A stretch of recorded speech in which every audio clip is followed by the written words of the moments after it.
Cinema అన్నయ్య produce చేశాడు కదా, దానికి బిఫోర్ ఎలాంటి ట్రయల్స్ జరిగాయి, ఎటువంటి ఇన్సల్ట్స్ మీరు ఫేస్ చేశారు, ఏదైనా గుర్తున్నాయి ఏమన్నా? అంటే శ్రీకాంత్ నారాయణ డిఓపి ఉన్నాడండి. శ్రీకాంత్ నారాయణ రామ్ గోపాల్ వర్మ గారి డి ఫస్ట్ ఫిలిం అతనిది యాజ్ ఎ డిఓపి. నాకు మంచి ఫ్రెండ్. ఇంకంటే నాకు తెలిసి నా తర్వాత అంత డీటెయిలింగ్గా కథ ఎవరికైనా తెలుసు అంటే ఆయనకు మా అన్నయ్యకే. ఓకే, అంటే మేము కలిసి పనిచేద్దాం అనుకోని డిసైడ్ అయినాం. అసలు మేము చాలా డీటెయిల్గా మాట్లాడేటోళ్ళం కథ, ఒక సీన్ ఎత్తుకుంటే. అతనికి కూడా చాలా ఇన్సైట్ ఉంది, చాలా నాలెడ్జ్ ఉంది కెమెరాల మీద, లెన్స్ల మీద, దాని మీద. అయితే ఆయన నాకు హెల్ప్ చేసేవాడు వాళ్ళకి వీళ్ళకి చెప్పి కలిపేయడం కోసం. ఎందుకంటే నాకు అసలు కాంటాక్ట్స్ అనేటివి లేవు, నాకు జీరో కాంటాక్ట్స్. సో అతను ఏమైందంటే అతనే చేయాల్సింది, కానీ ఏమైందంటే అతను కొన్ని ఇంటర్నేషనల్ ప్రాజెక్ట్స్, క్రాస్ ఓవర్ ఫిల్మ్స్లో బిజీ అయిపోయాడు. And there is big money involved. ఇక మన ప్రొడక్షన్లో తక్కువ రెమ్యూనరేషన్కి ఆయన మళ్ళీ లాక్కొచ్చి నాకు ఇష్టం లేక I said like Srikanth you be busy, మనం మళ్ళీ చూద్దాం ప్రస్తుతానికి ఇట్లా వెళ్ళిపోతా అని. సో ఒకటి ఏమైందంటే ఆయన చాలామందిని కల్పించాడు ప్రొడ్యూసర్స్ని. ఒకసారి నా కార్ పంచర్ అయింది. శ్రీకాంత్కి నా మీద ఫీలింగ్ ఏంటంటే ప్రపంచంలో ఎవడన్నా లేజీ ఫెలో ఉన్నాడు ఆఫ్టర్ బిగ్ లెబోస్కి అంటే ఈ సందీప్ గడి అనే ఫీలింగ్ అయింది.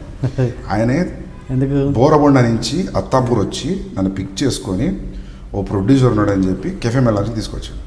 ఓకే, ఓ ప్రొడ్యూసర్ నీకు అదే అంటాడు, అతని దగ్గర డబ్బులు ఉన్నాయి పెడతాడు, నీ గురించి చెప్పినా, నీ సినాప్సిస్ పంపినా, ఈజ్ ఎక్సైటెడ్ అని. పెద్ద ప్రొడ్యూసరా?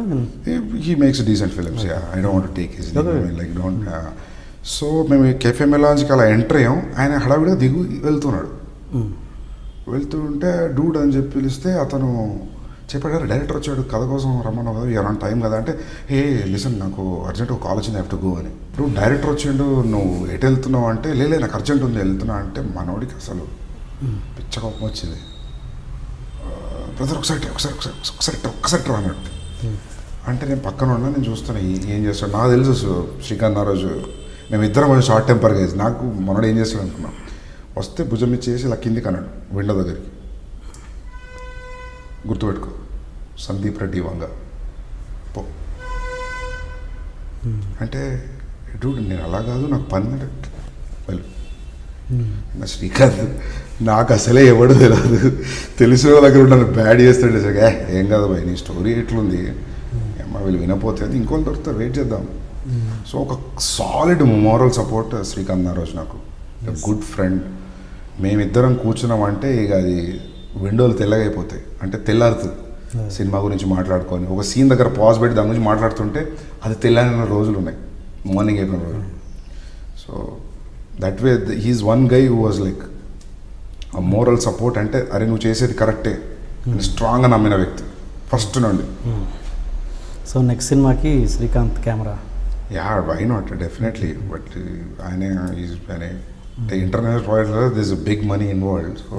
సో ఫ్రెండ్ సత్యేంద్ర గారు, ఆయన గురించి నాకు చాలామంది తెలియదు, నాకు తెలియదు, బట్ తెలుసుకోవాలని ఇంట్రెస్ట్ కొద్ది అడుగుతున్నాను. ఏంటి ఆయన మీ రిలేషన్, ఎలాంటి relation? Satyendra is almost like a teacher.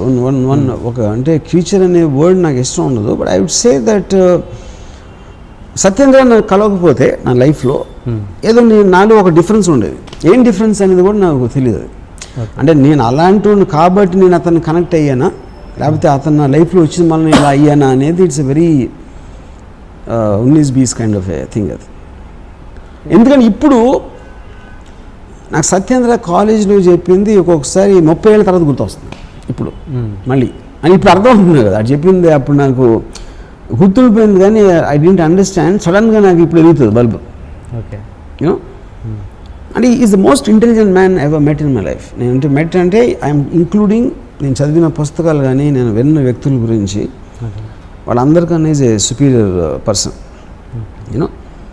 So తను మాట్లాడే లాజిక్, తనకున్న రేషనల్ థింకింగ్, తనకున్న నాలెడ్జ్, ఇంక్లూడింగ్ సినిమా, అలాంటి మనిషి నేను ఎప్పుడు చూడలేదు. సో ఆటోమేటిక్గా నేను అంటే నేను అసలు ఎవరికి ఇంటిమిడేట్ అవ్వను.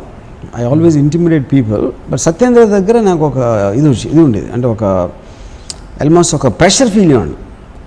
అంటే తను ఇంప్రెస్ చేయాలి, లేకపోతే నేను అంటే తను ఏమన్నా అనుకుంటాడా అంటే నన్ను ఎదవనుకుంటాడా ఇలా చెప్తే అని, అంటే కంటిన్యూస్గా తన ఎండార్స్మెంట్ కోసం ట్రై చేసేవాడిని. తనతో ఉన్న పరిచయం ఉన్నాను. అప్పుడు అంత ఇంటిమిడేషను నా లైఫ్లో ఎప్పుడు ఎవరితో ఫీల్ అవ్వలేను. ఇప్పటికీ టచ్లో ఉంటారా మీరు? Very rare. ఎక్కడండి ఇప్పుడు ఆయన ఉండేది ఇక్కడ?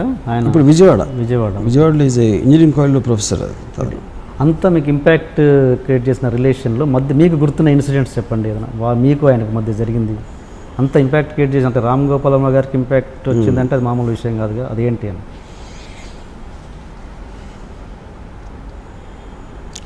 ఒకరోజు నేను విజయవాడలో ఊర్వశి థియేటర్లో పాపియాన్ సినిమా ఇవ్వడం వెళ్ళాం ఎదరం. Satyendra already popular. ఇది కాలేజ్లో ఈ వాజ్ చాలా ఎక్స్ట్రాడినరీ ఇంటెలిజెంట్ అనేది లెక్చరర్స్లో కానీ స్టాఫ్లో కానీ ఉండేది, ఆ రెప్యుటేషన్ ఉండేది. అతను క్లాస్లో కూడా ఎలా చేస్తాడంటే టూత్పేస్ట్ జైలు పెట్టిన వచ్చాడు. అంటే టూత్పేస్ట్ కదా, టూత్ బ్రష్. అంటే పళ్ళు తోముకుని ఆ బ్రష్ ఇలా పెట్టుకుని హవాయి చెప్పు వేసుకుని వస్తాడు కాలేజ్కి. వచ్చి ఆ లాస్ట్ బెంచ్లో కూర్చుని ఆ పక్కన దగ్గర ఒక పేపర్ చింపుతాడు మేడం. పేపర్ చింపి అదే నోట్బుక్ ఆడు పెన్ నోట్ తీసి ఆ లెక్చరర్ చెప్తా ఉంటే మధ్యలో ఒక క్వశ్చన్ వేస్తాడు ఆ సబ్జెక్ట్ గురించి వేసాడు. ఆ లెక్చరర్ టెన్షన్ వచ్చేసి అసలు వాళ్ళకి యూనో క్లాస్ మధ్యలో ఒకసారి లీగ్స్ వెళ్ళిపోతున్నాడు. ఏంటి ఎక్కడికి వెళ్తున్నావు అంటే నేను చెప్పేది అర్థమైపోయిందని వెళ్ళిపోయాడు.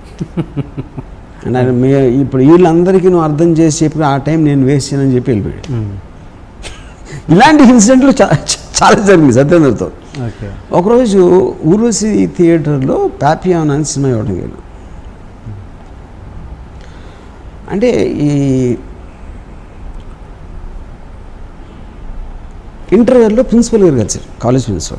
ఇంటర్వెల్లో కాలేజ్ ప్రిన్సిపల్ ఆయన కూడా వచ్చి సినిమా ఇవ్వడానికి మా కాలేజ్ ప్రిన్సిపల్. అప్పుడు మా ఎగ్జామ్స్ జరుగుతున్నాయి. ఏంటి ఎగ్జామ్స్ పెట్టుకుని ఏంటి ఎక్కడ ఎలా వచ్చారో అని అడిగారు. అంటే అది సత్యేంద్ర తెలిసి ఆయనకి because of his reputation and all that. And Satyendra side కాలేజ్లో మీ కాలేజ్ చదువులు కన్నా దీంట్లో నేర్చుకోవాల్సింది ఎక్కువ నేను 7వ వస్తున్నా. నాకేం అనిపించలేదే అంత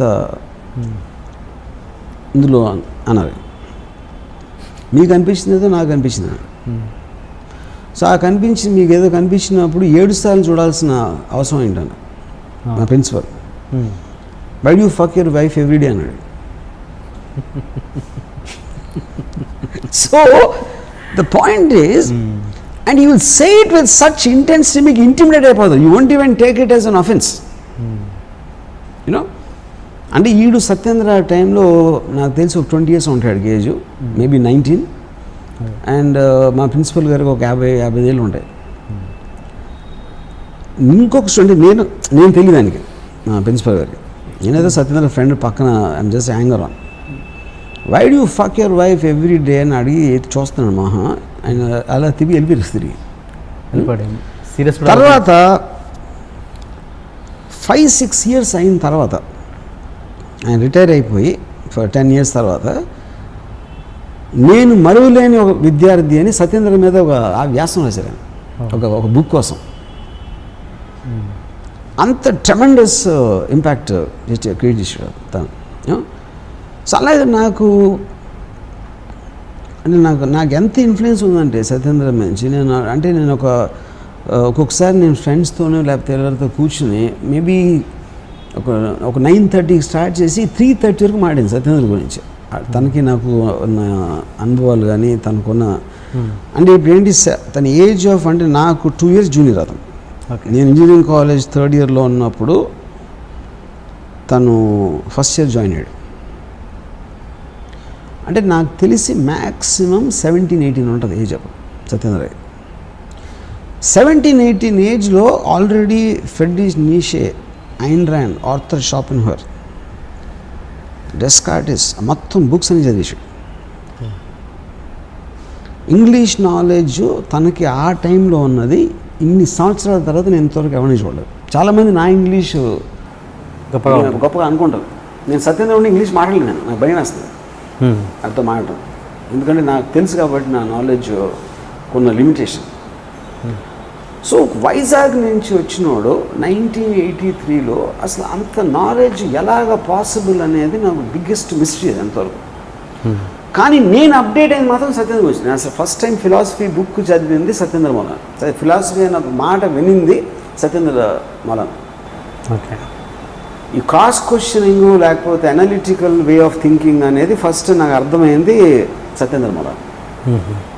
so that impact is tremendously there. అంత ఇంపాక్ట్ ఇచ్చిన మనిషికి మళ్ళీ మీరు ఎందుకు టచ్లో ఉండరు? సో తన వలన బేసిక్గా he's a guy who doesn't want to become anything in life. అంటే తనకున్న ఒక I don't know how to say that. అంటే ఇప్పుడు నాకు తను చెప్పాడు ఒకసారి, యువర్ ఎబిలిటీ అంటే ఇక్కడ నేను చాలా డబ్బులను అయిపోవాలి, చాలా పేరు సంపాదించేది, లేకపోతే పెద్ద డైరెక్టర్ అయిపోవాలి, లేకపోతే బిజినెస్ మ్యాన్ అయిపోవాలి.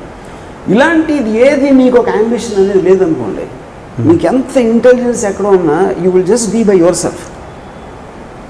That is what Satyendra is. తనకి అంబిషన్ లేదు. అంటే మనం ఏంటంటే అంబిషన్ తోటే మనం సక్సెస్ మెజర్ చేస్తాం. మీరు ఏం అవ్వాలనుకుంటున్నారు, మీ క్లారిటీ ఉన్నప్పుడు మీరు ఎంత ఎదిగారనే దాని మీద మీ మెజర్మెంట్ ఉంటుంది. ఏం అవ్వాలనుకుంటున్నారు అనే మీకు ఇంటెన్షన్ లేనప్పుడు he probably is very happy just reading a book or writing a book. Okay. You know. Okay. మీరు ఇంత మీ గురించి తన గురించి మీరు ఇంత గొప్పగా అనుకుంటున్నారన్న విషయం తనకి రీచ్ అయిందండి? తను పట్టించుకోండి. తను I don't no, I'm sure he knows. ఎందుకంటే నేను తన గురించి ఒక నా ఇష్టం బుక్లో ఒక ఆర్టికల్ రాయటం జరిగింది. అండ్ చాలాసార్లు ఇంటర్వ్యూలు కూడా చెప్తాను సత్యేంద్ర నా మీద ఉన్న సత్యేంద్ర ఇన్ఫ్లుయెన్స్ గురించి.